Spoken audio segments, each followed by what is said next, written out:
And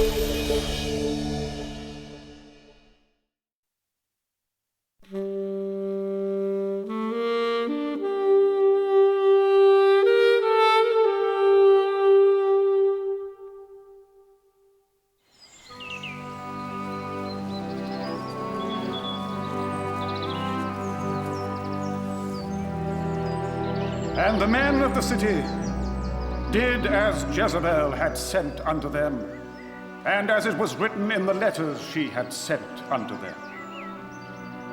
They carried Naboth forth out of the city, and stoned him with stones, that he died.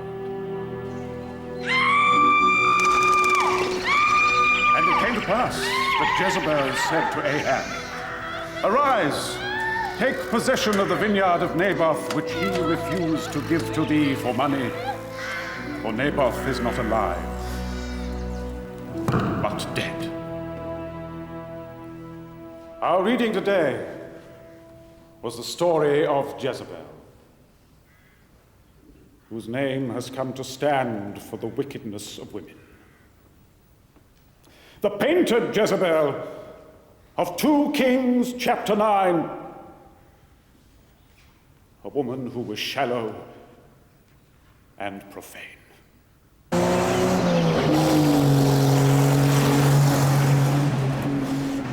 It was she who persuaded her husband Ahab to kill Naboth, and for this she was punished.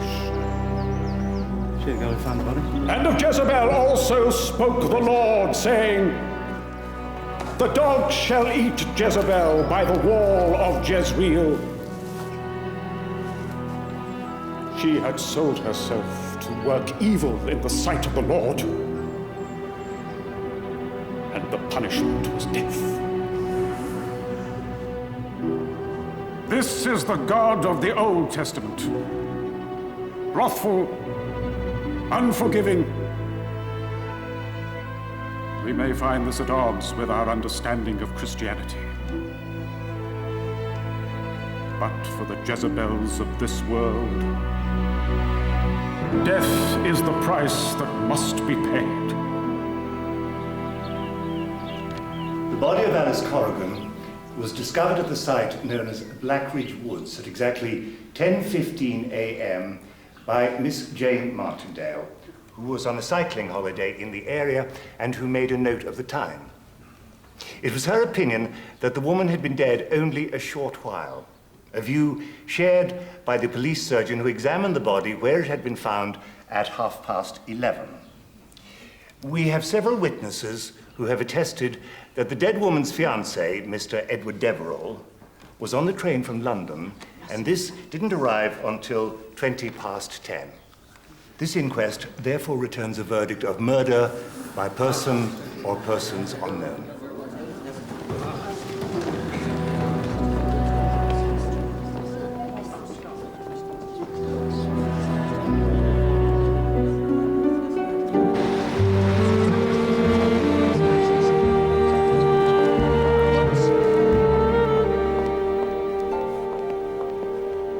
You look very smart, Mr. Poirot. You think so, Miss Lemon? It is true. But for the grand dinner of Captain Hastings, it is necessary to make the impression, n'est-ce pas? The opening night of his new Argentinian restaurant. It will be a new experience, this cuisine of the Argentine. I didn't know the Argentine had a cuisine. Miss Lemon, are you sure you will not be able to join us? I'm way behind with my filing, Mr. Poirot. I'm sure you'll have a good time without me. Something wrong, Mr. Poirot? Yes, what do you think, Miss Lemon? This jacket seems to have shrunk a little, no? Here and here. Hardly think so. Maybe you've put on a little weight. No. No, Miss Lemon. That is not possible. Remind me, if you please, to speak to my cleaners tomorrow. You have called for the taxi? It's outside. Bon. So, to El Ranchero.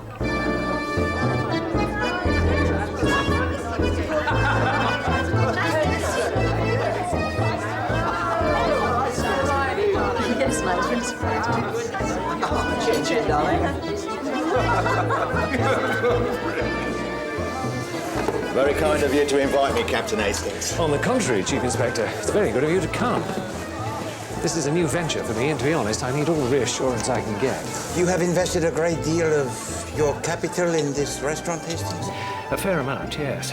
Which is why it means a lot to me that you're here on opening night, Poirot. Having a celebrity never hurts. But I believe I'm not the only celebrated person here tonight, Hastings. Oh, indeed, no.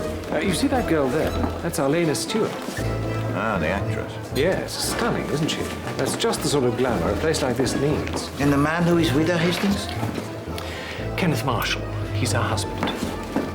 Do you mind if I cut in? Nathan, darling. You promised me a dance, right?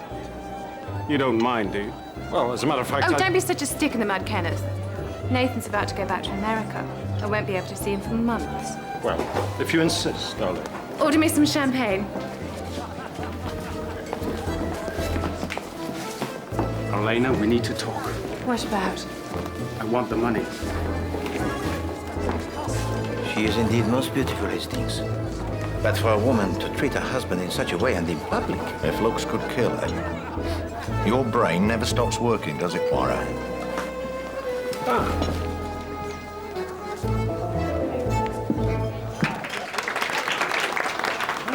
bon appetit. Merci.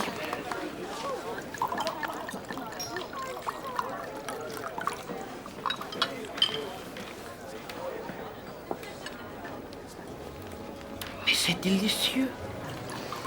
My felicitations, Hastings. This is the most excellent soup.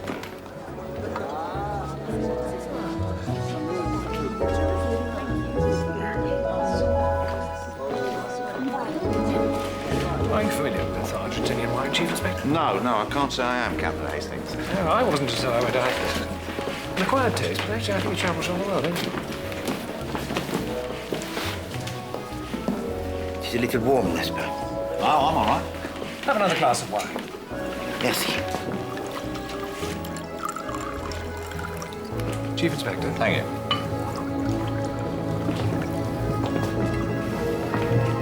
Now I must tell you, Chief Inspector, about the case which is most interesting. Are you all right, Poirot? Yes.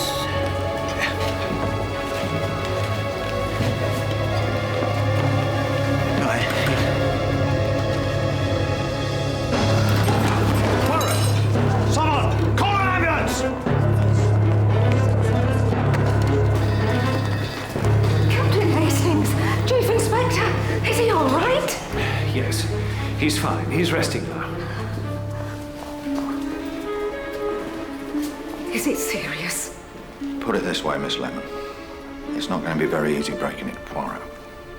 Have you spoken to the doctor? Yes, he's just left. So what did he say? I demand at once a second opinion. I think we should wait, Poirot. The doctor's taken some tests, but it'll be a week before he's certain. But I am certain, Hastings. Hercule Poirot, he is not obese. Medically obese, Mr. Poirot. It's not quite the same. It may have led to a problem with your heart, which is what caused the, you know. Well, we should be grateful it's nothing more serious. You can come home tomorrow, but it's going to mean plenty of rest, light exercise, and a strict diet.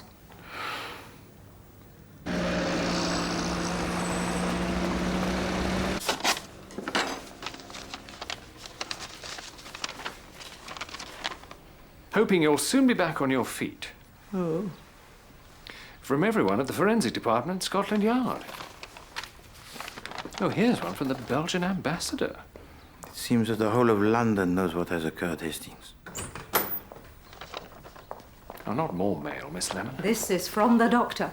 I telephoned him this morning and he sent it round. The Sandy Cove Hotel, just off the south coast. For the last couple of years, it's been run as a health resort. It's highly recommended. A strict regime of diet and exercise, sunshine and the sea? No, Miss Lemon, this is not for Poirot. Your doctor disagrees, Mr. Poirot, and so do I. We might have lost you the other night, and... well, it doesn't even bear thinking about. Doctor's orders. I've booked you a room for 2 weeks. Well, don't worry, Poirot. I'm sure you'll enjoy it. I'm sure you will too, Captain Hastings. You're going as well. What? Well, you didn't expect Mr. Poirot to go on his own?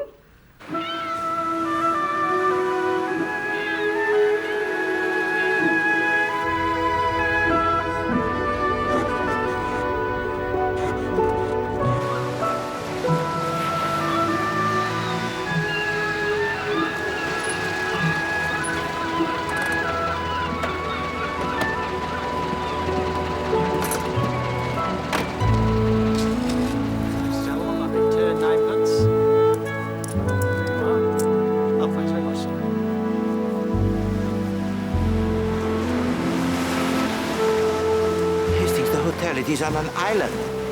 Well, don't worry, Poirot. You won't have to go on a boat. There's, that to carry you over the causeway. All aboard, please. We leave in a minute.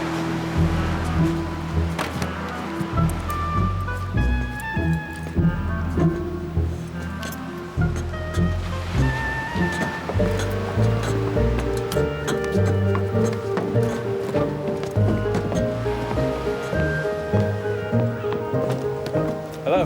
Hello. Are you on board for the island of the lost souls? Oh, Patrick, I don't think it's going to be as bad as all that. I'm Patrick Redfern, my wife, Christine. Madame.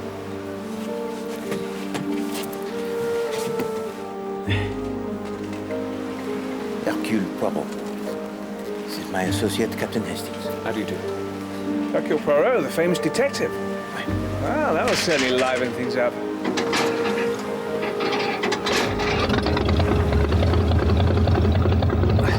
Here we go.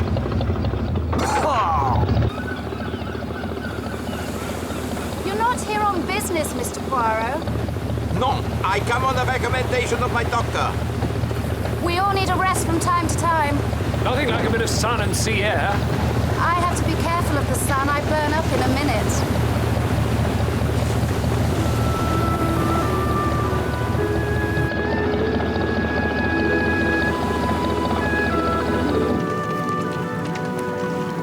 I say, Poirot, there's Arlena Stewart. Do you remember? El Ranchero. That was an evening, Hastings, that I was trying to forget. Yes. Patrick, how could you? What? That woman, Arlena Stewart, she's staying here, isn't she? I had no idea. Don't lie to me. It was your idea to come here, and I wondered why, and now I know. Christine. You knew she was going to be here, and you followed her. No. You know, sometimes I don't understand you. Darling. Sometimes you could be so hurtful. Christine! Patrick, darling! Was that Christine I just saw? Yes, she just went in to get out of the sun. It's so wonderful to see you. What a wonderful surprise. It's wonderful to see you too.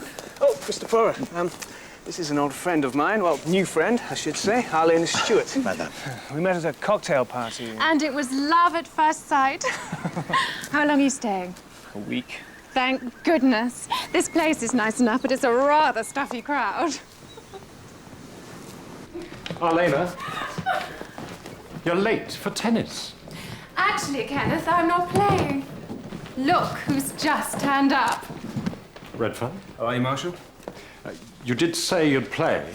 We've got Rosamond waiting. Well, tell her I've got a headache. Come on. I'm going to show you around. Well, I haven't even checked in yet. Oh, you can do that later. This way.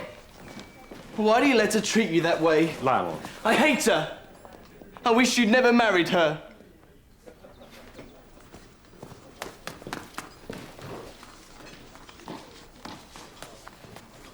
Yes? Hercule Poirot and Captain Hastings. Oh, yes. Mr. Poirot. Welcome to the Sandy Cove Hotel. I hope you have a very happy and a very healthy stay. Merci, madame. I had a letter from your doctor, and you'll be pleased to know that I've worked out a complete program for your stay here. We'll be combining the natural goodness of the sea and the sunshine with our indoor swimming pool, gymnasium, heated oil therapy, and steam room. Brisk daily exercise, and of course, a strict diet. William, show Mr. Poirot and Captain Hastings to their rooms, please. Yes, Mrs. Castle. Lunch will be served at 1.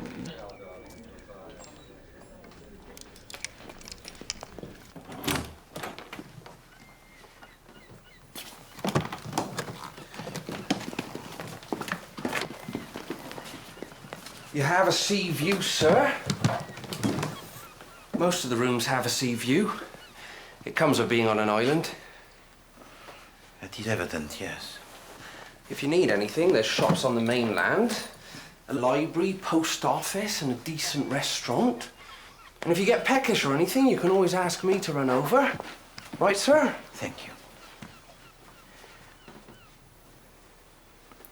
Hastings. Oh. Right. Thank you, sir. You're next door. Right.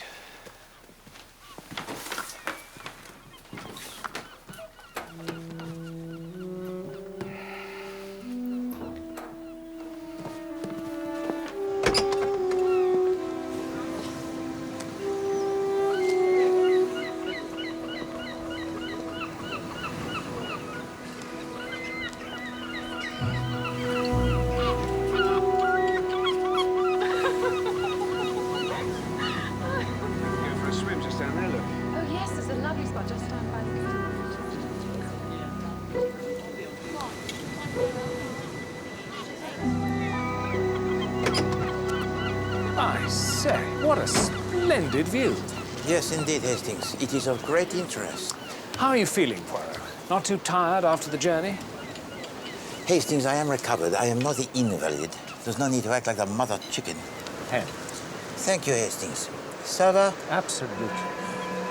Lunch.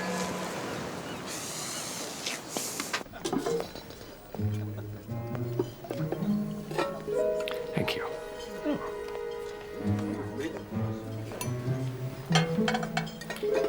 It is for the best, you know, Poirot. Peut-être, mon ami.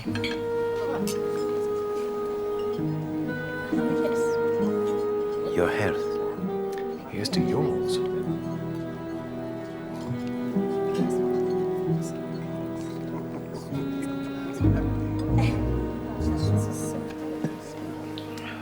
Waiter!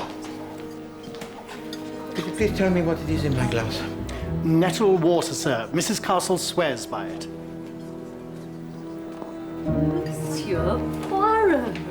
Oh, Mademoiselle Darnley, is it not? How nice that you remember me. We met in Egypt. I was on holiday.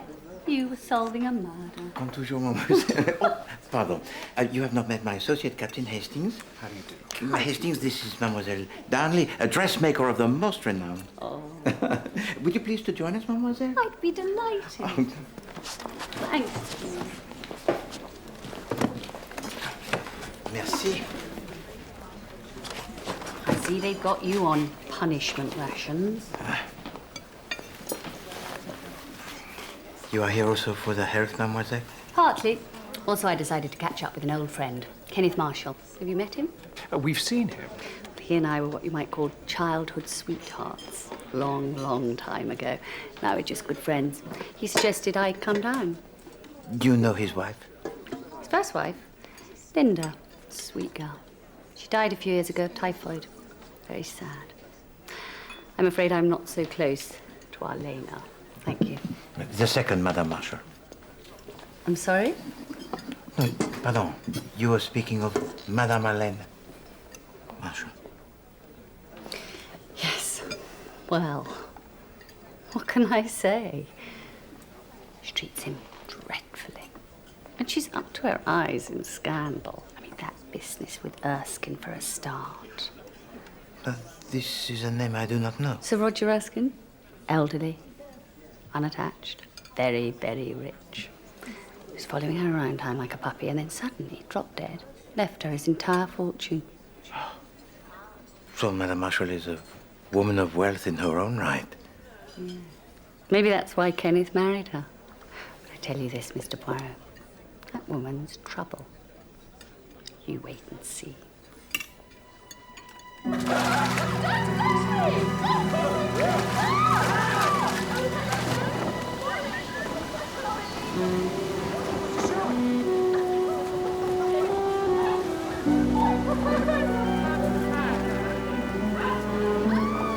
Marvellous view, don't you think? Yes, indeed. Miss Brewster. Emily Brewster. Mademoiselle? And I know who you are. You're Hercule Poirot. Oui. And you must be Captain Hastings. That's right. Word's got around that you were here. Now, don't tell me. There's been a gruesome murder somewhere, and you think there's a homicidal maniac lurking among the hotel guests? No, no, mademoiselle, I am here for my health. How disappointing. Of course, if you did want to commit a murder, this would be the perfect place. Oh, you believe so, mademoiselle? People away from home. Everyone's got a reason to be here. But if you secretly wanted to get close to someone because you wanted to finish them off, this is where you'd come. But tell me, mademoiselle, who would be the target of such an attack here at the hotel? Well, I don't know. Arlena Stewart, perhaps? I'd happily stick a hat pin in her or whatever. But to come upon her sunbathing on the beach, it's the best chance I'd ever get. But surely nobody could think of murder in such a beautiful place? No, no, no. No, Hastings. It is romantic, yes. It is peaceful. The sun shines, the sea, it is blue. But you forget, mon ami, there is evil everywhere under the sun. Well, even here? Especially here. It's interesting what you're saying, Mr. Poirot. It's almost a quotation from Ecclesiastes. Yea, also the heart of the son of men is full of evil, and madness is in their hearts while they live. You are of the church, Monsieur? Lane. Stephen Lane. I was. But then I was ill. My wife, you see, well, it's a long story. But that's why I'm here. It's for my health. Anyway, you don't have to be of the church to recognize evil, Mr. Poirot. I see it there. I recognize it. It's real.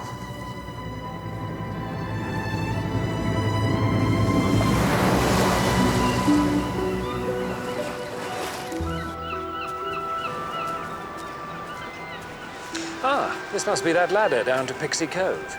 Comment? Pixie Cove, it's what they call this beach. For me, Hastings, I call it too steep and too dangerous. Hastings, you see the boat with the red sail? Yes, I noticed it this morning. It is a color most strange, n'est-ce pas? I haven't really thought about it. I suppose the sails ought to be white. And for me also, it is a place most strange to have moored. Mr. Poirot. Monsieur? My name's Barry. Major Barry. Major? I was outside just now and I couldn't help noticing you. I wondered what you might be doing down here at Sandy Cove Hotel. I am here like all the rest. For my health. Really? Well, if you'll take a tip from an old soldier, I wouldn't have said this island was the healthiest place to be at the moment. Just a thought.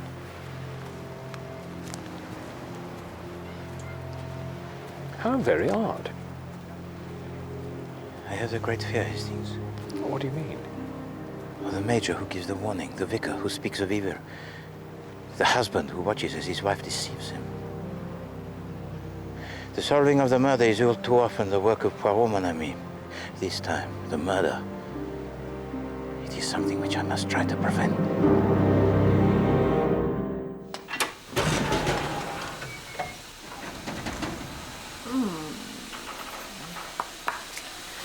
The steam cabinet is widely used throughout the Americas, Mr. Poirot.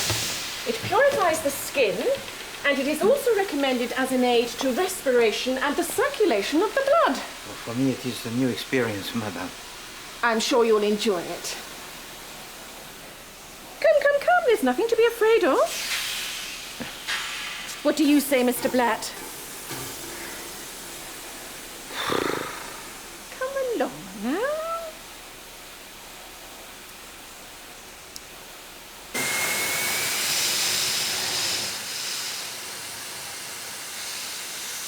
Horace Blatt. Forgive me if I don't shake hands.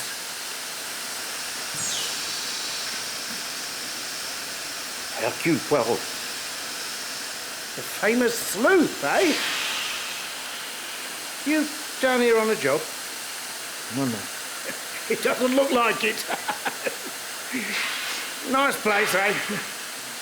Not quite Deauville or Nice, of course, but it does.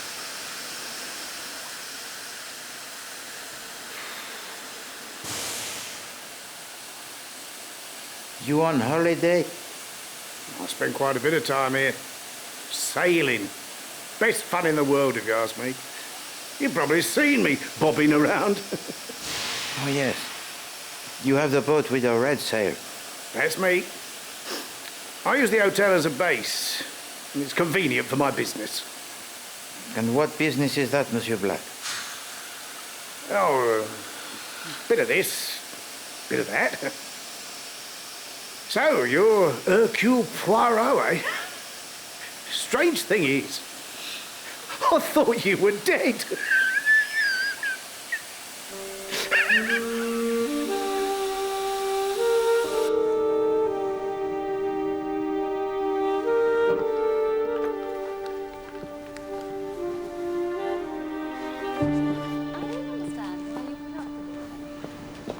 Why didn't you divorce her? You don't understand. You don't love her. It's got nothing to do with it. I'm married. And your own happiness has got nothing to do with it. It's not a question of my happiness. Are you too proud? Is that what it is? What about Lionel? What about him? Do you see how unhappy he is? Oh, I can look after Lionel. I'm sure, but don't you ever think for both your sakes that you ought to get rid of Arlena? Do you mean divorce her? Of course. Arlena's my wife, and that's all there is to it. Till death us do part. Exactly. I see.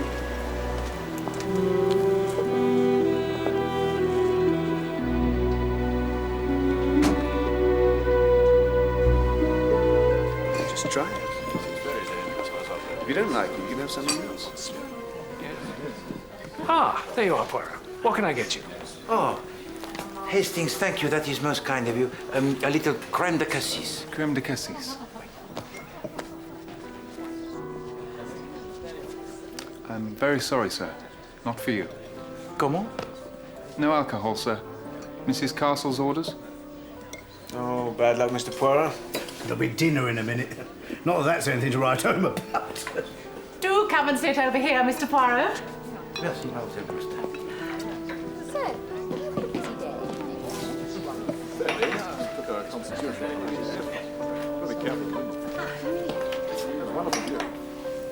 Merci. I was just talking about my trip around the island. I climbed down to Pixie Cove. Did you find the cave? That was silly of me. What cave? Oh, I've heard it said that there's a cave on Pixie Cove. It's quite hard to find. There's just a crack in the rock at the opening, and then it widens out. And that's where you'll find the buried treasure. There's no such thing as buried treasure. That's what you get in children's books. No. Whatever you say, Lionel, dear. So, who's for tennis tomorrow morning? How about you, Mr. Poirot? No. It's most kind of you, mademoiselle, but I think that the tennis, it is not for me. I'll play. I mean, if there's not too much sun. How about you, Captain Hastings? Oh, yes, I brought down my racket. And I'll make up at 4. If it's not too early, I have some typing to do in the morning. How about 12 o'clock, midday? That's fine. That's dinner. I'm starving. It had better not be cabbage soup. Mrs. Marshall, you have a telephone call. What? At this time? Who could that be? Roger or Charlie or Dominic or Michael. Could be anyone. You go on without me. I need to powder my nose. After you, Miss Brewster. Thank you. Oh, I'm so hungry. Must be all this sea air.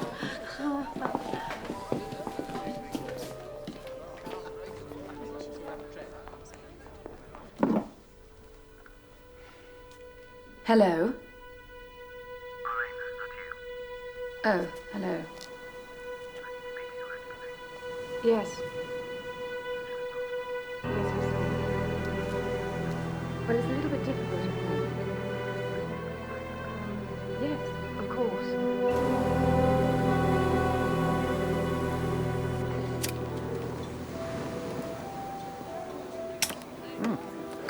Hello, Mr. Poirot. Monsieur Redfern. How was dinner? It was, how shall I say, not substantial. Well, that's true. Merci. Monsieur Redfern, may I ask you what you do for your work? I'm a journalist. Well, for the newspapers? Yes, the city pages. Freelance, anything that pays. So you're not here, I think, for your health? No, I'm here to enjoy myself. Christine's the one who has to look after herself. Ah, yes. Madame Redfern, you have a wife most charming, monsieur, and who I think of you also is most fond. I'm fond of her.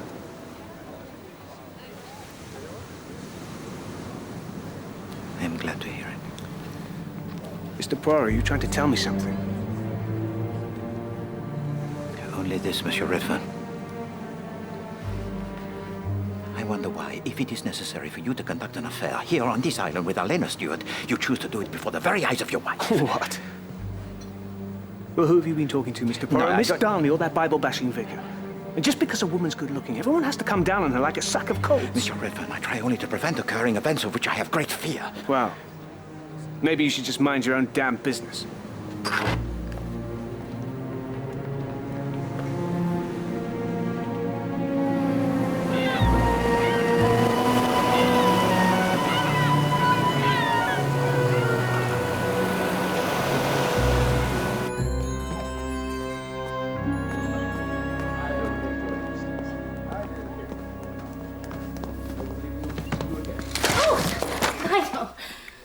Been?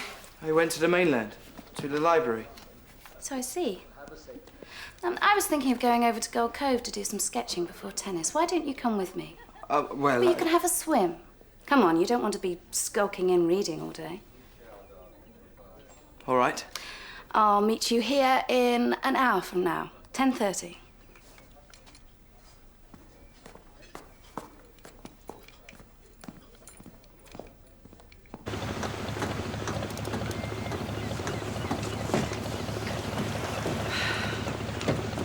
Thank you.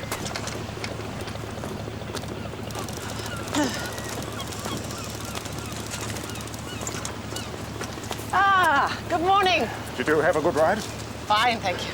I'm just off myself. I have friends on the men. Enjoy your day. When do you leave again? A few minutes, sir. Good.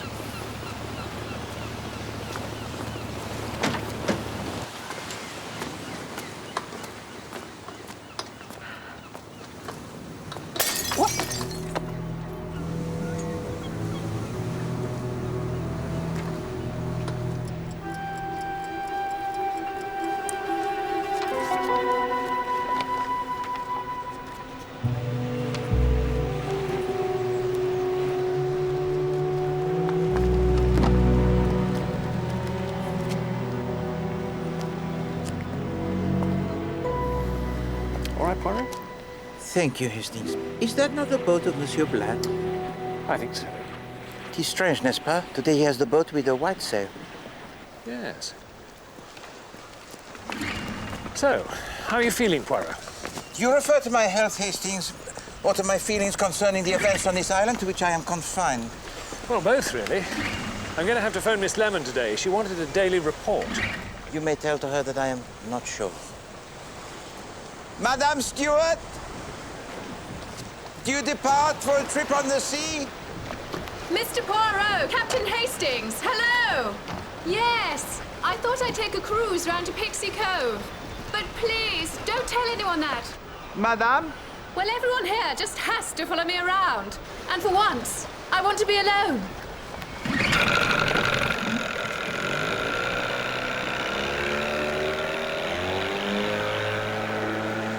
Ça jamais. That I do not believe. You think she's going to meet someone? It is possible, yes.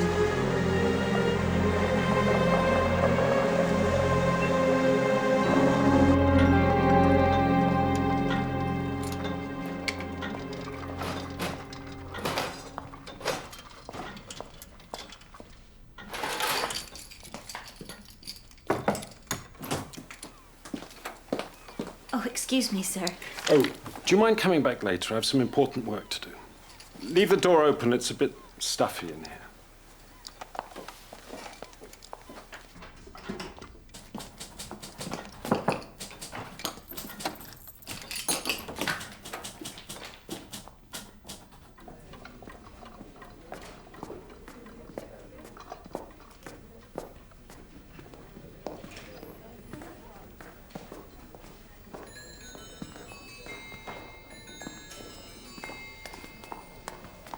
Are you ready?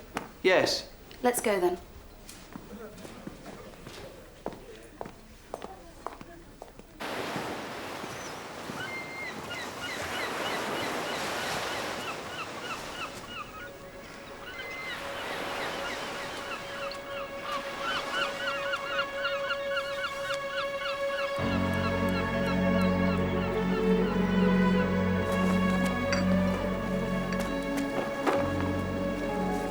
Mr. Poirot, Oh, Mademoiselle Brewster. something very strange just happened. What is that, Mademoiselle? Well, I just got back from my bike ride, quick 5 miles up and down the coast. Would you believe it? Someone took a pot shot at me with a bottle. A bottle. I think it was a bottle. It was chucked out of one of the windows. Where did this take place, Mademoiselle? On the steps, the side of the hotel.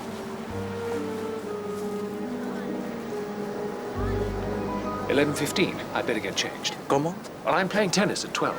I better go and get ready. Do you need anything, Poirot? Non, merci. Merci, mon ami. Morning. Morning. You haven't seen, Sorry? Doesn't matter. I thought I'd go for a row around the island. I don't suppose you'd care to come, Mr. Poirot. Non. Non, merci. Absolument non. Poirot and the sea, they are not compatible, eh? I'll come with you. Mrs. Castle says that rowing is very good for building body tone. You can have the oars then.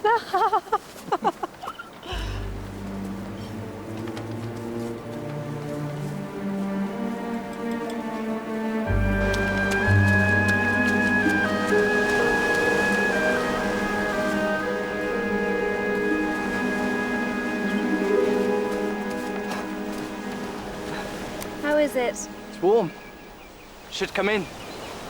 I'm not really a big swimmer. Do you have the time? Hold on.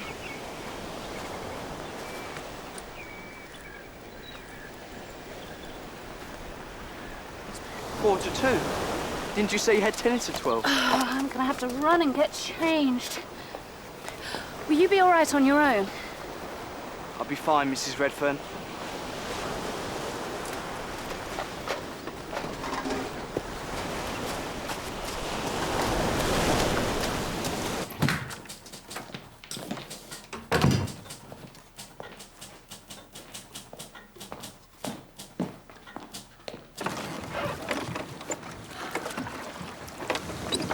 Look, there's someone on Pixie Cove. Looks like Mrs. Marshall. So it does. We're not going to land here, are we? We've got plenty of time. Just thought I'd say hello.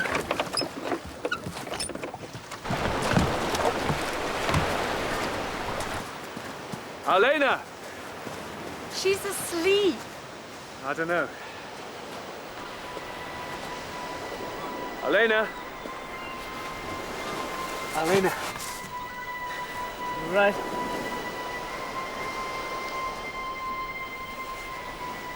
Oh my God. She's dead. She's been strangled. She's dead. Are you sure? There's no pulse. She's not breathing. We have to get the police. You mustn't touch anything. No. One of us has to stay here with the body. Who would do this? Who would do this? I don't want to stay. You wait here, I'll go. Right. There's a constable at Lethercombe Bay. No, Poirot. Fetch Mr. Poirot. He'll know what to do. I can't manage that ladder. I'll go by boat. The current's with me. I'll be back as soon as I can. Just go.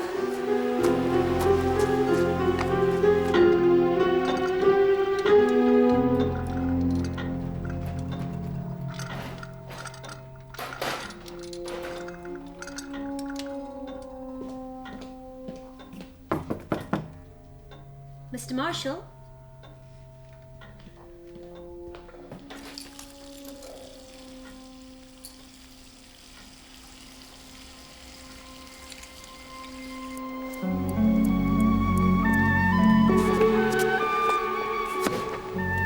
Kenneth. I'm the first to arrive. After me? Yes. You get it done? What? Oh, typing. Oh, yes. Ah. Hastings. Hastings, what time is it? Just coming up to 12. Why? Not late, am I? No! Exactly on time. Mr. Poirot! Mr. Poirot! Mr. Poirot! Hastings, it is exactly as I feared. Mr. Poirot! Thank goodness. It's Helena Stewart. She's dead.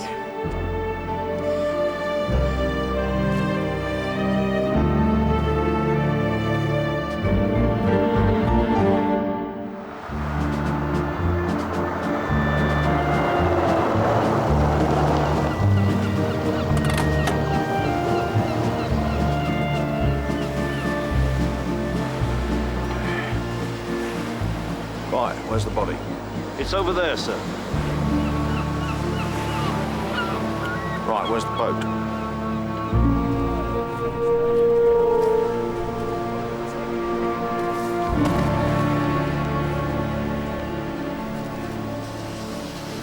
Strangled, that's for sure. And a pretty powerful pair of hands. Must have been a man. I am also of that opinion, Chief Inspector. Well, we're lucky in some ways. This is a small island. We know exactly when the body was discovered, and the time of death could only have been about 10 or 20 minutes before. It should be easy enough to pinpoint where everyone was. Where were you? All right. So what kind of a woman was she then, this Helena Stewart? A very flirtatious one. She was carrying on outrageously with Patrick Redfern. He was the chap who found her? Yes. You said she was married, Poirot. Did her husband know what was going on? Oh, yes, Chief Inspector. It was most certain that Monsieur Kenneth Marshall was aware of the behavior of his wife. Well, there's a motive for you, if ever there was one. Chief Inspector, voila. Spectacles? A man's.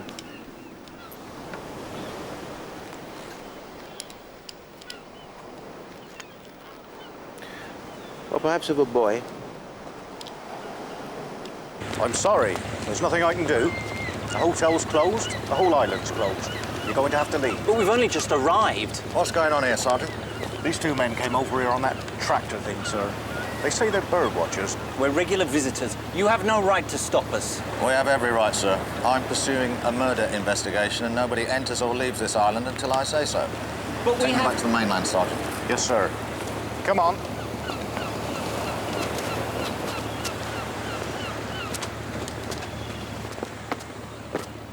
What are you looking for, Poirot? Chief Inspector, the two arrivals that we saw just now. The bird watchers?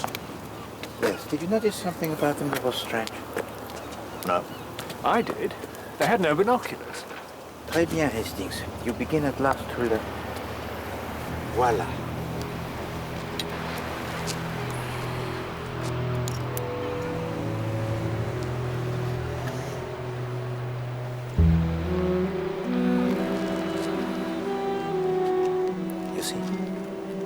It's a piece of broken glass. Somebody threw a bottle at Emily Brewster this morning. From what would you say has this come? Medicine bottle? And it contained some liquid that was brown. But it has no odor.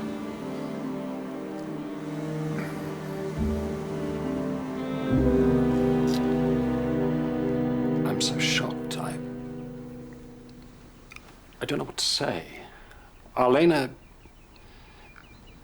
It's unbelievable. Who would want to kill her? How long had you been married, Mr. Marshall? 4 years. Happily? Yes. If you please, Monsieur Marshall, what is your opinion of Monsieur Redfern? I have no opinion of him. And yet his relationship with your wife? There was no relationship. That's all just hotel gossip, nothing more. When was the last time you saw Mrs. Marshall? After breakfast, I looked into her room. You had separate rooms? Yes.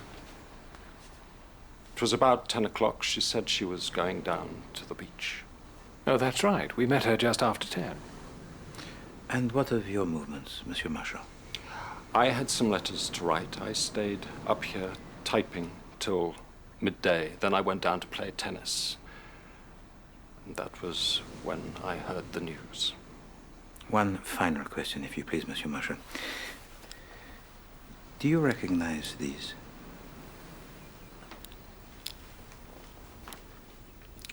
Yes. They're Lionel's. Where did you get them? It is of no matter.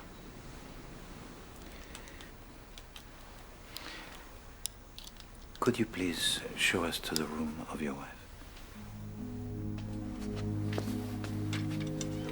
Well, there's not much here. I don't think you'll find anything in any of those bottles, Poirot. No, but the bottle was prepared from this hotel, Chief Inspector. Oui, it could have come from this room. What makes you so sure it was thrown? Maybe it was just drawn. I say. A telegram to Elena from New York, dated 3 days ago. Go on. Send the money now, or you will lose a great deal. Nathan. That's it. Nathan, that rings some sort of bell. It was the name of the young man with whom she danced at your restaurant, Hastings? El Ranchero. Oui. Sounds a bit threatening. I wouldn't mind talking to him. But if he's in America... Well, for me, I prefer to speak to Lionel Marshall. You can't want to ask me any questions. I mean, I didn't have anything to do with it. I don't know anything. Can you tell us your movements this morning? Yes. I had breakfast. I went to the library. On the mainland? Yes.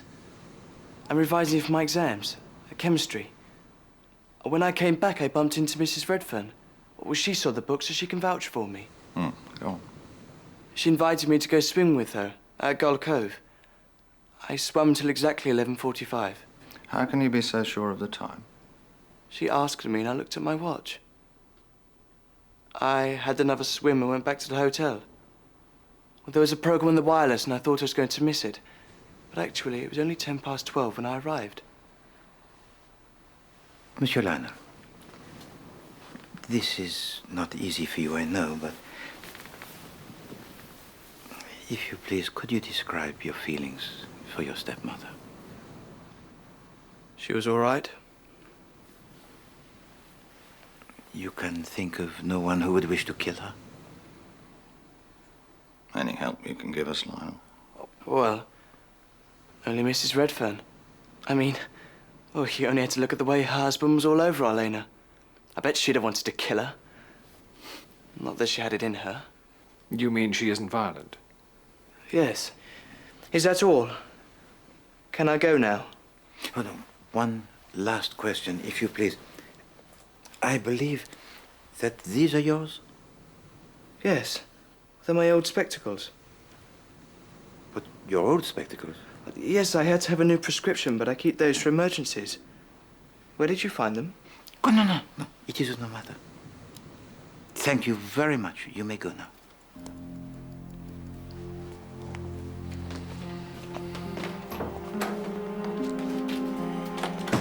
That's not a job I particularly enjoy, interviewing a 17-year-old boy. Yes. But a boy with the hands the size of a man.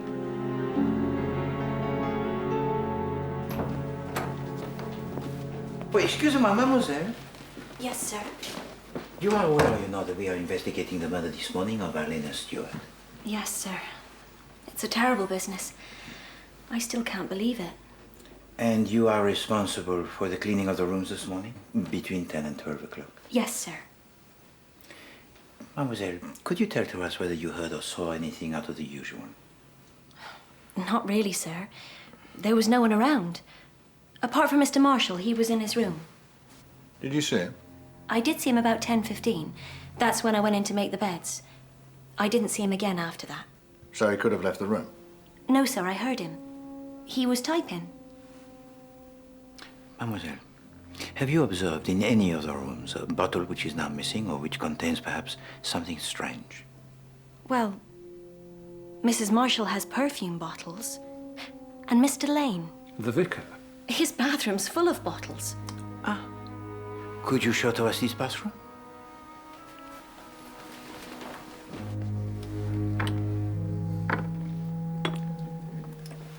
Where is Lane? Apparently he's visiting friends on the mainland. Chief Inspector, what is the liquid that is brown?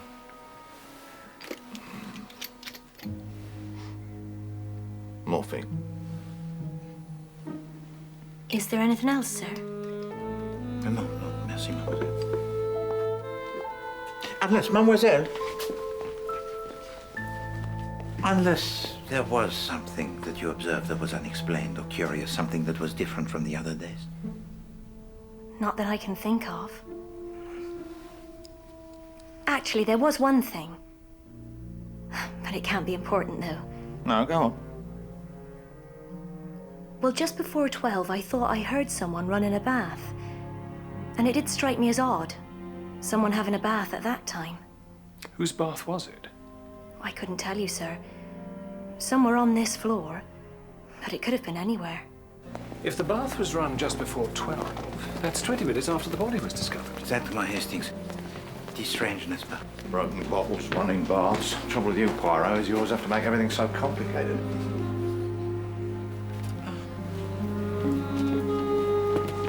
Madame Redford.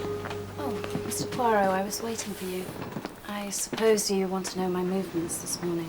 S'il vous plaît, madame, if you would commence from the moment you woke up. I had breakfast. I met Lionel. Lionel Marshall, he'd just come back from the library. That's right. I suggested that he come with me while I was sketching. We stayed together at Girl Cove until exactly 11:45. He had a watch and he told me the time. I then went back to the hotel, got changed, and arrived at the tennis courts at 12 o'clock on the dot. And that was when we heard. And had you at any time seen Elena Stewart this morning? No, I hadn't. I didn't want to. Were you surprised at her death? Surprised? No. I was shocked, but I wasn't exactly surprised. A woman of that sort's mixed up in everything that's sordid. Blackmail, jealousy, violence. What do you mean, blackmail? Oh, well, it was just something I overheard. What? Last night, Miss Stewart received a telephone call. Oh, that's right. It was just before dinner. Well, I happened to be passing, and I overheard what she was saying. I suppose it was wrong of me to eavesdrop. Please. Someone was asking her for money. She said she couldn't get any more. She said she was going to tell her husband everything. Those were her very words. But didn't you hear a name? I mean, was it a man or a woman? I've no idea. I didn't want to be seen, especially by her. So I hurried on into dinner. But it was blackmail, I'm sure of it.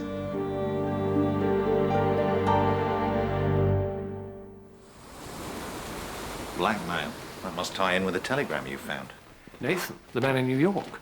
So it might seem. But it doesn't make any sense. Elena didn't have any money, did she? Au contraire, Chief Inspector, she was a woman of wealth in her own right. Well, the Erskine scandal. Sir Roger Erskine. Apparently he left her a fortune. Yeah. Be interesting to know how much of it's left. It would indeed, Chief Inspector. Well, she must have a lawyer or a bank manager. Well, I suppose we could ask her husband. No, Chief Inspector. I think it better that we do not inform Monsieur Marshall of this. Miss Lemon, she will make the inquiries for me. I must telephone to her at once.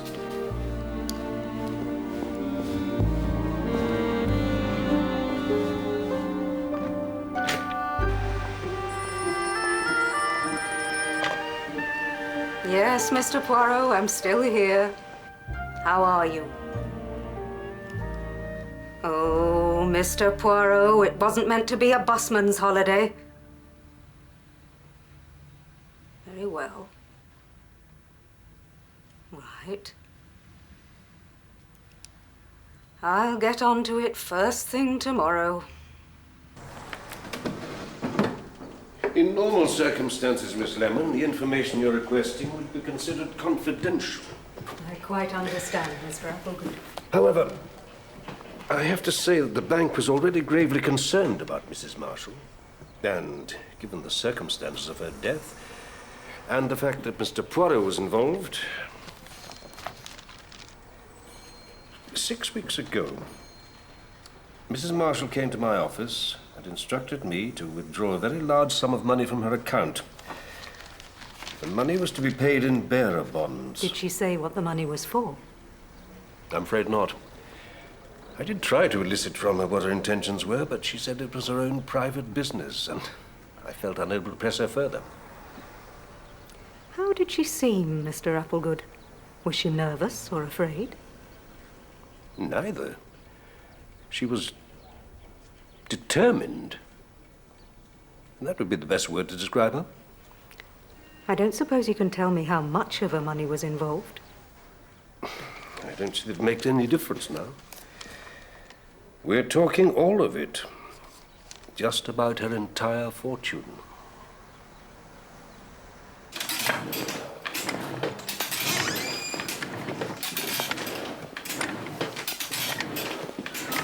Mr. Rexburn. I wonder when you'll be coming to talk to me. Are you the police? Chief Inspector Japp, Scotland Yard. Right. To be honest, sir, I find it a little strange you're carrying on like this, as if nothing had happened.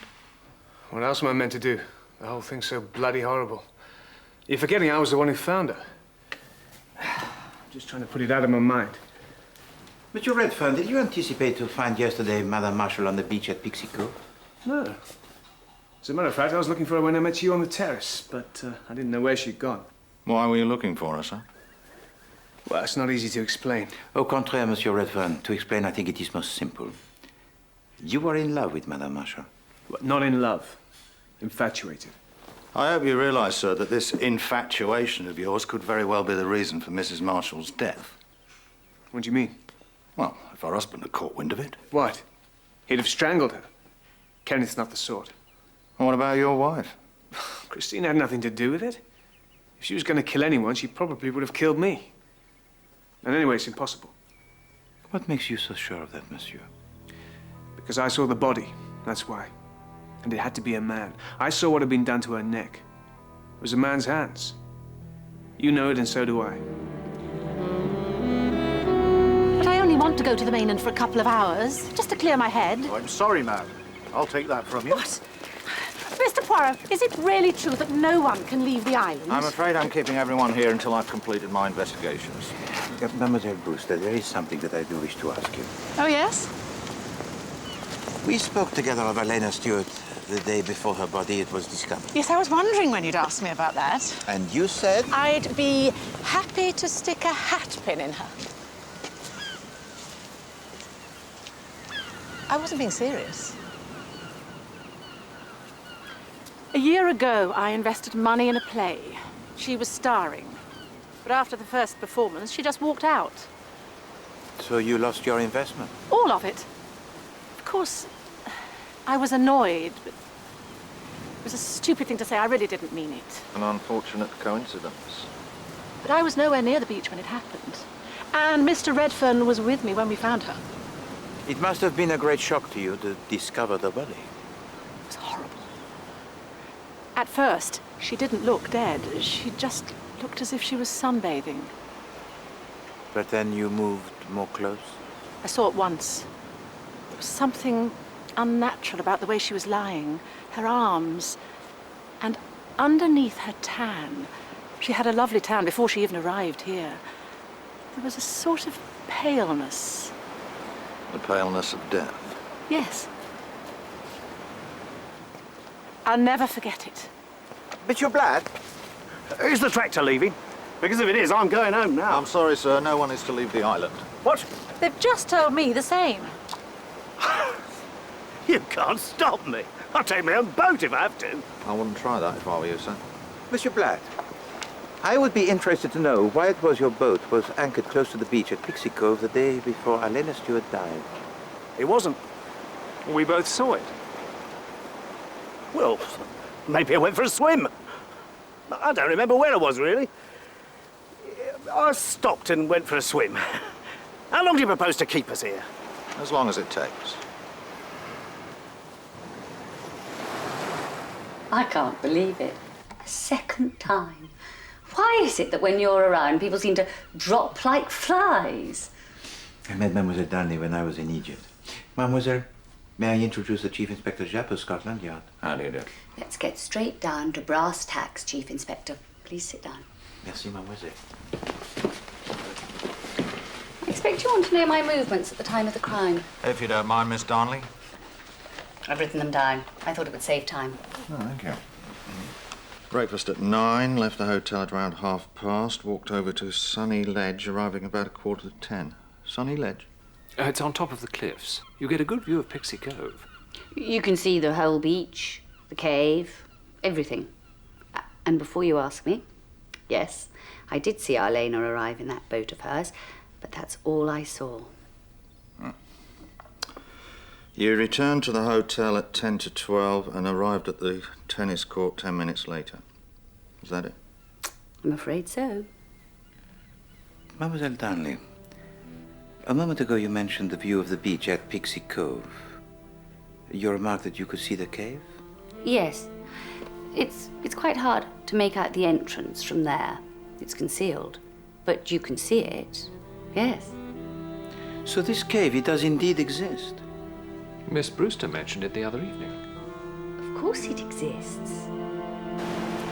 It's over here.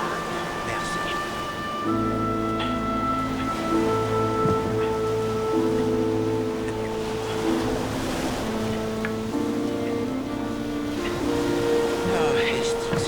This killer could not have suffered as I do from the mal de mer. Sorry? The sickness of the sea. Ah. He'd need to be pretty fit, too. It is true. Down the ladder, across the beach, and back up again in a hurry. That narrows it down. Mademoiselle? That's the entrance. There. Right, you wait here, Miss Darnley.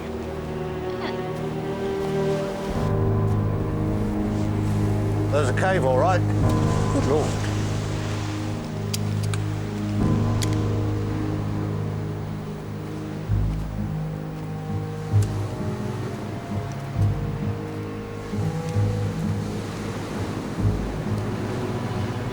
Well, there's nothing here. Not to see there's nothing, Chief Inspector, but to smell. Seaweed? Perfume? Hastings, you recall that in the bedroom of Elena Stewart there was a bottle of perfume that I smelled? You mean it's the same? Wait. There's some footprints.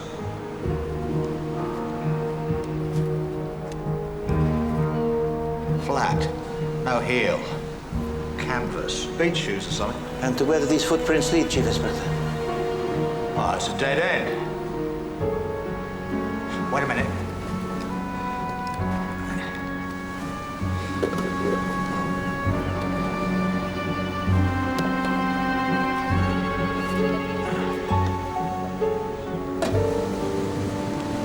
Sandwiches?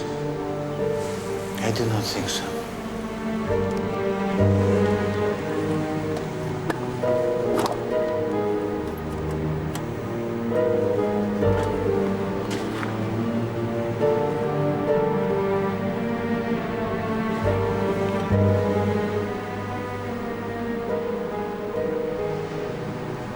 This is heroin.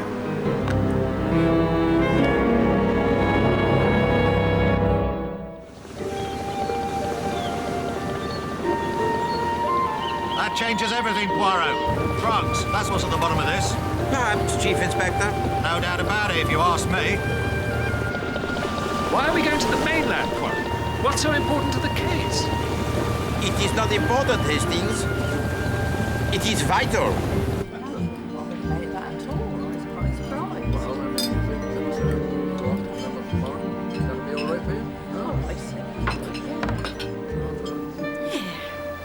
There you are, sir. Voila, Hastings. The little grey cells, they are as the army of Napoleon. You mean they march on their stomach? And for you, sir? Thank you. You had any thoughts then, Poirot? It is true, Chief Inspector, that the discovery of a large quantity of heroin close to the place where Elena Stewart was murdered would indicate that this was the motive for the crime. You said you smelt her perfume in the cave. Well, there you are then. She went into the cave, stumbled on the heroin, realised there was some sort of drugs ring operating on the island. Someone strangled her to silence her. No. One question, Chief Inspector. The cave, it is dark and unpleasant, no? Why did she enter? Was she indeed being blackmailed? Also, what was in the bottle that was thrown at Mademoiselle Brewster? And how did the spectacles of Lionel Marshall come to be at the bottom of the ladder? And yes, also, I wonder what was in the book that he was reading. It's good to see you back on form, Poirot. One helping of spotted dick, and you'll probably solve it.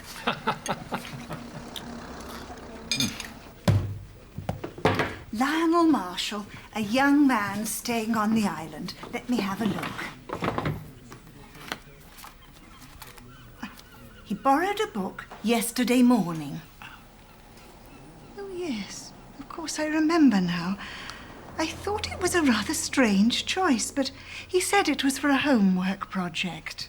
And the name of the book, if you please, Mother? Dangerous Chemicals and Poisons.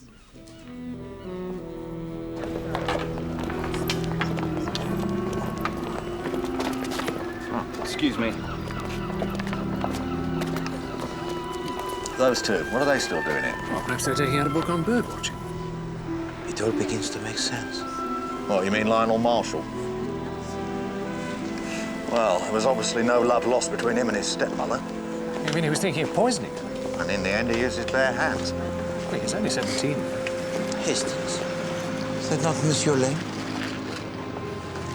It's been a while since we saw him. He wasn't at the hotel last night. That's a chemist's shop, and he had drugs of some sort in his room.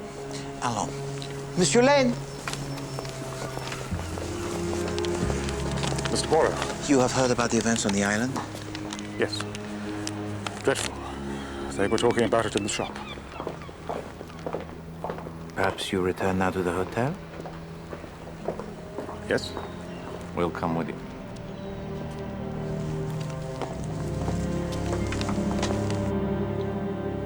I was on the mainland all day. I wasn't anywhere near her. I couldn't have had anything to do with it. Why didn't you return here last night, sir? I was having dinner with a friend. The Bishop of Exmouth. It was late, so he suggested I stay the night. And for what purpose have you come here to this island, Monsieur Lane? I've told you. I've been ill. I needed a rest for my nerves. And you're a vicar? I was. The Church of St. Matthew at Blackridge in Kent. I had to leave. Why was that? There was a scandal. My wife. You see, she left me. She ran away with a member of my congregation. She was a wicked woman. She should have been punished. I've got a question for you, if you don't mind, Miss Lane. Are you by any chance taking some sort of drugs? I have an opiate prescribed by my doctor. It's for my nerves, but it's perfectly legal, Chief Inspector. I've done nothing wrong. An opiate? I wonder. Did you not remark, Chief Inspector, the village of which he spoke? Blackridge. Blackridge? No, wait a minute. Alice Corrigan. It was a murder unsolved, n'est-ce pas? About 2 years ago, she was strangled too. Do you think there's a link? Well, it's a bit of a coincidence. The Reverend comes from a place with an unsolved murder, and now the same thing happens here. Well, perhaps someone should ask a few more questions. Yet another task for the inimitable Miss Lemon.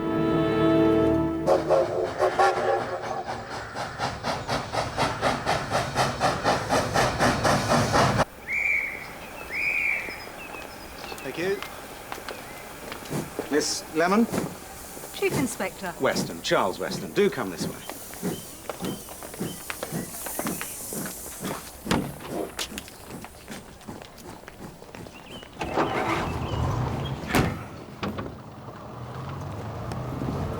So, how is Mr. Poirot? He was meant to be having a rest. I'd very much like to meet him. Of course, I've heard a lot about him. There's the Church of St. Matthew.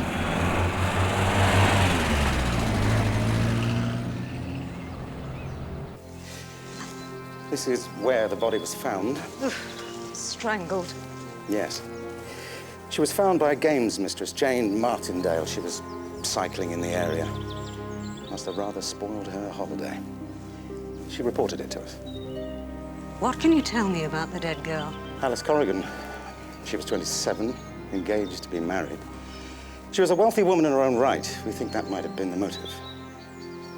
You thought she'd been killed by her fiancé? Edward Devereux. Oh, yes. He inherited everything.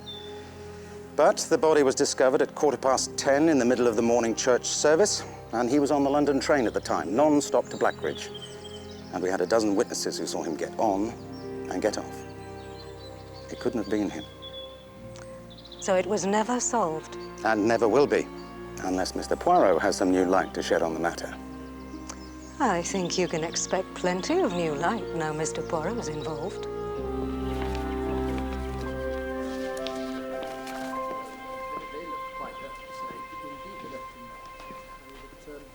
Chief Inspector. Yes, sir. I'm Major Barry, and I was wondering if I might have a word with you. About the murder? Well, I was wondering how long you expect this investigation of yours to continue. Well, that's hard to say, sir. I see. Because never mind. What was that? I have no idea. Are you ready, Captain Hastings? Yes. Do you think this plan of Poirot's is going to work? I hope so. He's telling them now. So, when are you going to allow us off the island and let us go home, Mr. Poirot? I have already asked the Chief Inspector, Japp, to open up this island once again. Really? Oh, yes, Monsieur Black. The new guests, they are now permitted to arrive. Good. Well, I'm going, if you don't mind. I've had enough of hanging around. Have you worked it out yet? Oh, this is a case most complicated, Mademoiselle Brewster. But you must have some idea. Bien, mademoiselle, I am a man very simple. I always incline to the belief that the person who is most obvious is the one who commits the crime. And in this case, there is indicated very clearly one person. Who?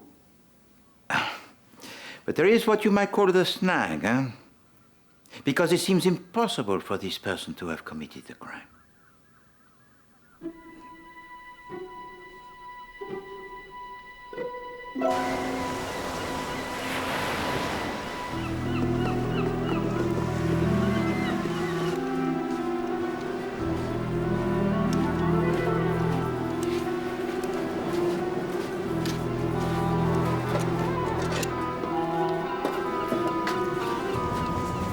So Poirot was right.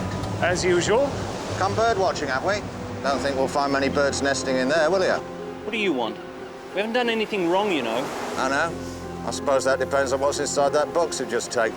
And I think we all know what that is, don't we? All right, get back. Don't be daft. You're not going to use that. I've got men all over this island. You're lying. Shoot them. Shoot them both and let's get out of here. I am a chief inspector from Scotland Yard. Put that gun down. Do it! Wait! Ah! Are you all right? Damn you! Don't let him get away! Come on, you. On your feet. Stop him! I'm with the Home Office. Seconded to Scotland Yard for drug inquiries. Why, you mean you're one of us? Why didn't someone tell me? Sorry about that. Had to keep it under wraps. I am sorry I tried to warn you off the way I did, Mr. Poirot. I've been watching this place for months, and I was afraid you were going to blow the whole operation. It is of no matter, Major Barry. Anyway, I've got them. That's all that matters. Your two bird watchers. They had a good thing going for them down here. The stuff coming in from the continent. But how did it get here? Oh, that, Hastings, is most simple. What do you think you're doing? Yes, sir. Treat me like this? This is an outrage! Oh, the game, it is over, Monsieur Blatt. And there, Hastings, is the answer to your question. It is Monsieur Blatt who speaks of Deauville and of Nice, but chooses to sail here. And, of course, he wears the sailing shoes made of canvas. The footprints in the cave. Oui, c'est ça. The heroine, it is carried from France with a red sail, which signals to the mainland that it arrives. And the white sail is the all clear. Oui. You have got it in one, Mr. Poirot. Now, we've known about this gang for some time. We just couldn't pinpoint the place of entry. Take him away. Come on up. Quietly, sir. Wait a minute, Poirot. Are you seriously suggesting that all this had nothing to do with the death of Arlena Stewart? So it would now appear. But you said she went into the cave. You smelled her perfume. That is indeed what I thought, Chief Inspector. But then the question becomes, why did Arlena Stewart enter the cave? Well, perhaps she was hiding from someone. Hastings, once again you arrive at an explanation which makes everything clear. Not to me, it doesn't. You mean she was afraid of someone? I mean, Hastings, that there is evil on this island. And the murder that took place here was the work of a mind that was brilliant. But there was one thing that the killer did not expect. The mind of Hercule Poirot. Eh bien, now is the time for these two minds to meet. And the truth at last must come to light.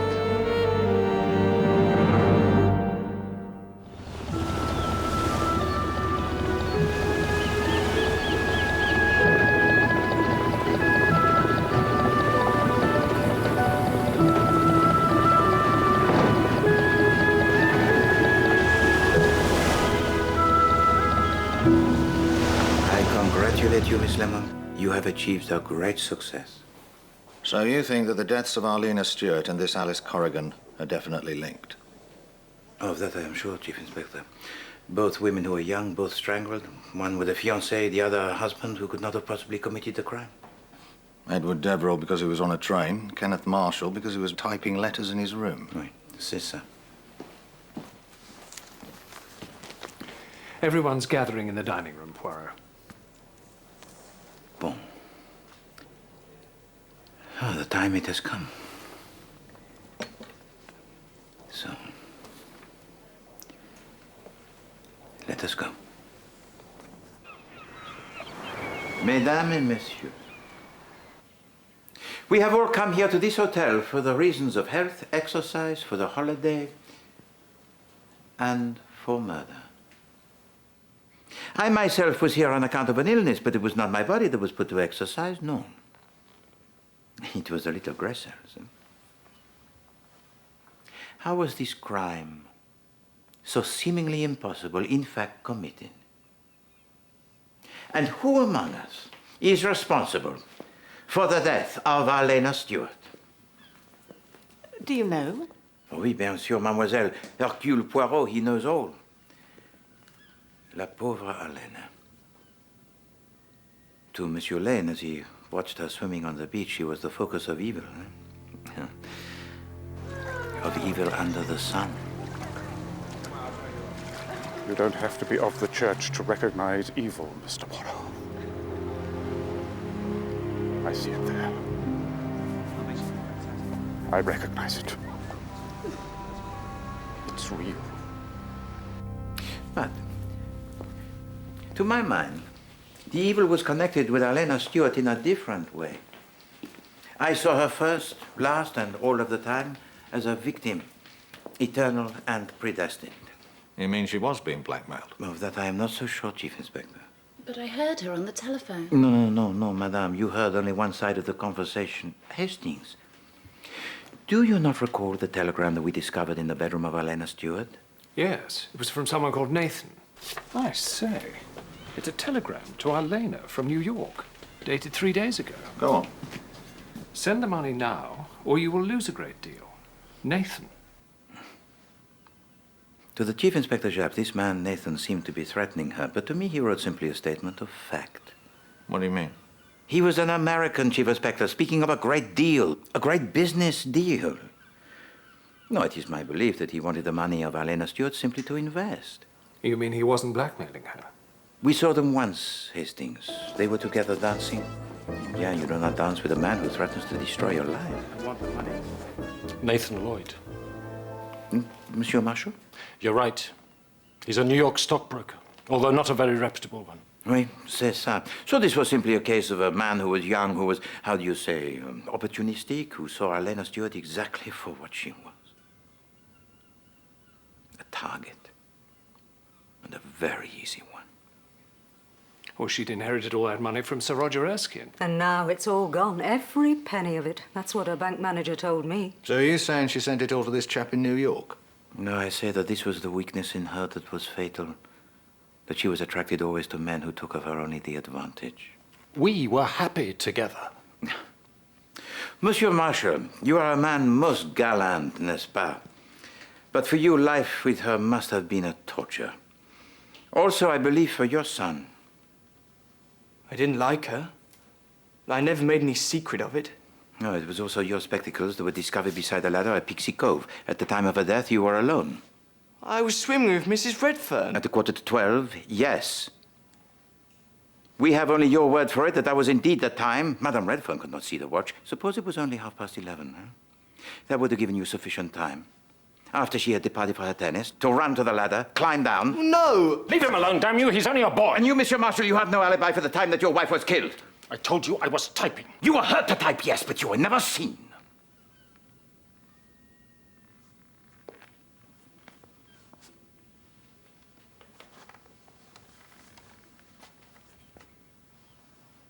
From the very start, it was my belief that one person alone must be responsible for this crime.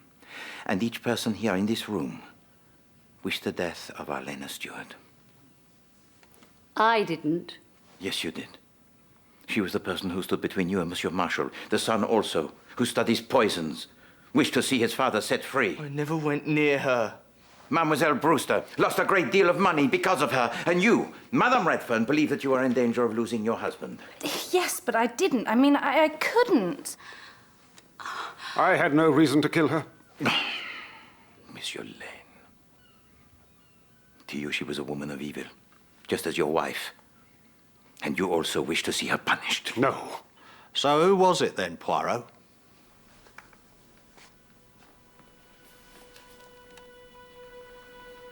It was the person who she went to meet that day on the beach at Pixie Cove. I thought I'd take a cruise round to Pixie Cove. But please, don't tell anyone that. Madame? Well, everyone here just has to follow me around. And for once, I want to be alone. Both Hastings and I saw quite clearly. She was on her way to an assignation. Oui. An assignation with you. Monsieur Redfern. No. Oh, yes. I knew you for what you were from the moment I first saw you. A wastrel, cheating and defrauding women of wealth. Like Nathan Lloyd and all the other young men who were drawn to her, she was your prey. To hell with you. You've got it all wrong. Well, it can't have been Redfern. He was the one who discovered her. Seemingly so, yes, Chief Inspector. But what if the body that was discovered by Monsieur Redfern on the beach that day was not, in fact, Alena Stewart? Oh, but it was, Mr. Poirot. I saw her myself. No, Mademoiselle Brewster. You saw what you were meant to see. And I will tell to you all how it was. A crime of the most ingenious. At 9:30, Christine Redfern makes the arrangements to go swimming with Lionel Marshall. Where have you been? I went to the mainland. She sees the book. To the library. So I see. She knows of his dislike of his stepmother, and it is not hard to see what is going on in his mind. Come with me. Well, You could have a swim. Come on, you don't And that was a bonus. That was unexpected. all right. I'll meet you here in an hour from now, 10:30. So now the plan that was pre-prepared is now set into motion, and the timing, it must be precise.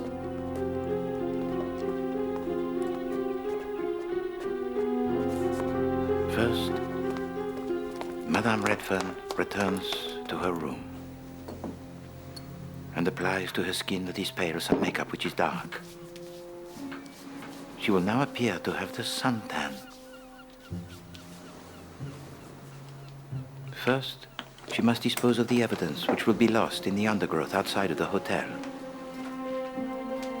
But it was a mistake to throw the bottle out of the window, because there happens to be walking close to the hotel at that time Mademoiselle Brewster, who sees the bottle fall. It was a remnant of this bottle that I found containing some liquid that was brown, you see. But now, Christine Redfern Are you ready? can keep her appointment with Lionel Marshall. She leaves the hotel wearing the beach clothes that are very loose-fitting and which completely cover the makeup she has put on. Morning. Morning. Haven't seen, I'm sorry? Doesn't matter. At the same time, Monsieur Patrick Redfern suggests to me that he does not know the whereabouts of Elena Stewart. And so to Gull Cove. While Lionel Marshall swims in the sea, it is simple for Madame Redfern to steal his spectacles and to alter the time on his watch.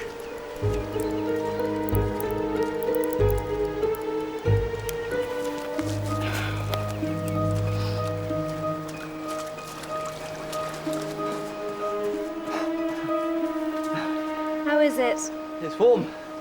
Do you have the time? It's 1:45. But it was not 11:45. No. It was no more than 11:30. You told me so, no? You thought you would be late for a program that you wished to hear on the wireless? That's right. But in fact, it was only a little after 12 when I got back. So now, Madame Redfern, she has much to do. And has gained herself additional time with which to do it. First, she returns the watch to the time that is correct. This is unlikely to be noticed by Lionel Marshall, which is indeed a case. Then, she runs across the island to Pixie Cove, which of course requires great speed and stamina. Hastings, you will recall that she told to us of her former occupation? Oh, she said she was a teacher. Wait, but what if she was a teacher of the physical education? Someone for whom such exercise and exertion would be easy. She arrives at the ladder above Pixie Cove. Patrick! Are you there? And is careful to ensure that Elena Stewart sees her. However, Elena had made a secret rendezvous with Patrick Redfern, and his wife is the last person she wishes to see. But Elena Stewart and Patrick Redfern, they have made a plan. If Madame Redfern should happen to appear, she will hide in the cave. The mouth of this cave, it is very narrow. It has no view of the entrance to the cove or that part of the beach where Madame Redfern is changing, hidden by the rocks. And so everything is prepared for the next stage of the plan. The timing, it has to be perfect. Patrick Redfern has already begun his tour of the island with Mademoiselle Brewster. Oh, look, there's someone on Pixie Cove. Looks like Mrs. Marshall. And so to the discovery of the body. With the hair that is false, the Chinese hat, and the makeup that is brown, she will resemble very much Elena Stewart. She's dead. She's been strangled. She's dead. Are you sure? What? There's no pulse. She's not breathing. I have to get the police. You mustn't touch anything. Oh, no. But one of us has to stay here with the body. He chose you, Mademoiselle Brewster, to go with him in the boat because he knew that, like the rest of us, you would not wish to climb the ladder. It was essential that you should return in the boat. But I could have sworn it was her. I really thought it was Elena. Yes. But even so, it was you who told to me later that you detected a certain paleness beneath the tan. It was because the tan was fake. Oui. And you departed with great haste to find help, huh? Leaving, as you thought, Patrick Redfern alone with the body. She's gone. As soon as you are out of sight, Monsieur and Madame Redfern were able to put into action the next part of their plan.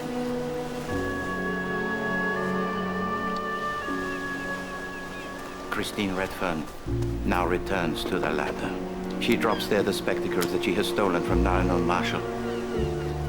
She knows that he has been contemplating murder and that he will be implicated. Eh bien, to the rest of the world, Elena Stewart is already dead. And both Monsieur and Madame Redfern have the alibis that are beyond dispute. But for Elena Stewart, her death, it is still to come. Elena? Darling? Here. Where's she gone? Christine was here. I did what you told me and hid in the cave. Get Christine.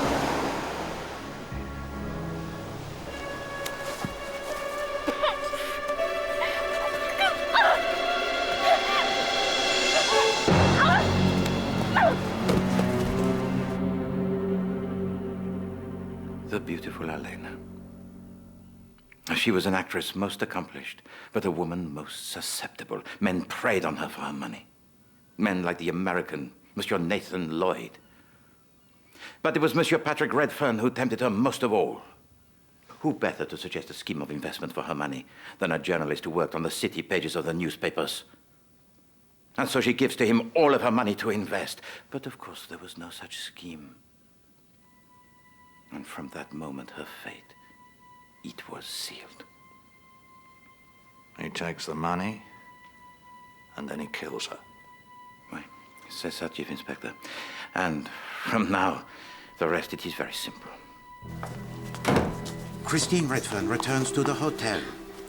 With great haste, she takes off her outer clothing. And there now needs only to be removed from her body the makeup that is brown. So she must take a bath. And it is this that is heard by the maid as she performs her duties. It is now 12 o'clock midday, and every single task has now been accomplished. And neither Monsieur or Madame Redfern could possibly have committed the murder. Hello, I'm not late, am I? No, exactly on time. Mr. Poirot! Mr. Poirot! It's Elena Stewart. She's dead. Well, that's the most devilish thing I've ever heard. Yes, Chief Inspector. It was indeed unique, huh? For the murder, it was committed after the time of her death. But this was not the first occasion that they had effected such a scheme. The Alice Corrigan affair. Yes, Miss Lemon. Another woman who was young murdered for her money, but this time by a fiancé who could not possibly have been there. And who was it that discovered the body? A games mistress. Absolument. Again, a teacher of the physical education. At that time, Christine Redfern called herself Jane Martindale. And it was she who at 10:15 discovered the body that could not possibly have been there.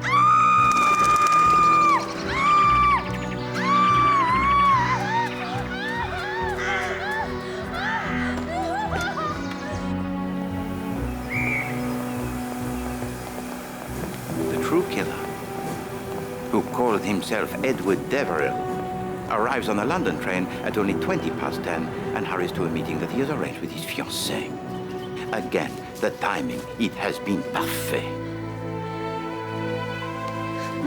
For Alice Corrigan is strangled after her body has supposedly been found. Strangled by you, Monsieur Redfern. My God. Alors, Jane Martindale, Edward Deverill, Monsieur and Madame Redfern. A couple who preyed on women who were young and wealthy. Monsieur Lane, I know that you have not been well.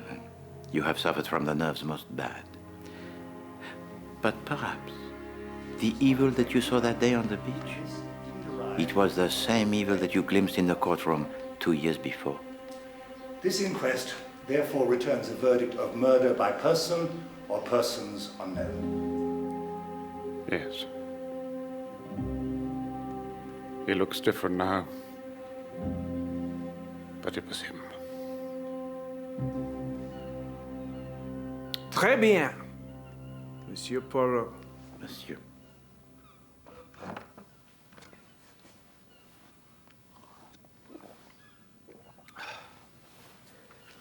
You damned, interfering, lousy little worm.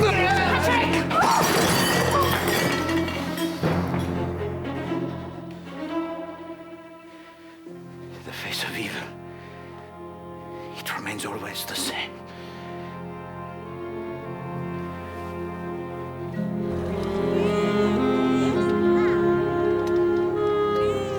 So much for your rest cure, Mr. Poirot? Yes. Perhaps you should take up running, Poirot. Or how about tennis? Obesity is today's #1 killer, I'm told. No, Hastings. The diagnosis of the hospital was at fault. My tailor tells to me that I am a fine figure of a man. And you'd sooner believe your tailor than a medically qualified doctor? No, mais certainement. The remedies of my tailor are painful only to my bank account. But to celebrate the return to health of Poirot, may I suggest a little meal together, most convivial? Oh, splendid. We can all go to El Ranchero. I'm afraid not, Captain Hastings. What? I'm sorry, Poirot. I know you didn't want me to tell Captain Hastings yet, but... Tell me what? Well, Poirot's little problem was food poisoning. I don't understand. This was not the first case associated with El Ranchero, Hastings. It was the 14th. No. The Ministry of Health have closed it down. What rot. How do you know about this anyway? They've asked the yard to post an armed guard around the kitchen area. What? Just while they do some more tests. I've got a fortune tied up in that place. Come, Hastings. What is done is done.